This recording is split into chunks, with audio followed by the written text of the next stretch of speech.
ဒီလေ့ကျင့်ခန်းလုပ်မယ်ဆိုလို့ရှိရင်လက်တစ်ဖက်ကိုအပေါ်ကိုညှောက်ထားမယ်ပြီးလို့ရှိရင်ခြေတစ်ဖက်ကထောက်မယ်ပြီးရင်ခါထောက်ထားမယ်ပေါ့နော်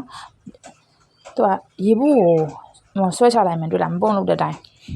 ပြီးရင်ခေါင်းရှိကိုပြန်ထိုးမယ်အဲ့လိုရေဘူးကိုအောက်ကိုဆွဲချလိုက်တဲ့အခါမှာအသက်ကိုရှူသွင်းလိုက်မယ်အပေါ်ကိုပြန်ထုတ်တဲ့အခါမှာရှူထုတ်မယ်အသက်ကိုရှူသွင်းမယ်ပြန်ထုတ်မယ်ရှူသွင်းမယ်အောင့်ထားမယ်ပြန်ထုတ်မယ်ရှူသွင်းမယ်အောင့်ထားမယ်ပြန်ထုတ်မယ်အသက်ကိုရှူသွင်းမယ်အောင့်ထားမယ်ပြန်ထုတ်မယ်အဲ့လိုပုံစံမျိုးနဲ့တစ်ဖက်ကိုအကြိမ်20စီအကြိမ်20ဟိုဘက်ထဲဒီဘက်နဲ့ဘယ်ညာအောင်မှအကြိမ်20စီကိုမှတကြော့လို့ယူမယ်ပေါ့နော်အဲ့ဒါအကြိမ်80လောက်ပါမယ်ဒီလေ့ကျင့်ခန်းကအဓိကအသက်ရှူသွင်းရှူထုတ်ကိုအဓိကလုပ်တာပေါ့နော်။ဘာလို့ဆိုတော့နောက်ပိုင်းကျရှင်အလေးဝင်နေနဲ့သုံးတဲ့အခါမှာကိုက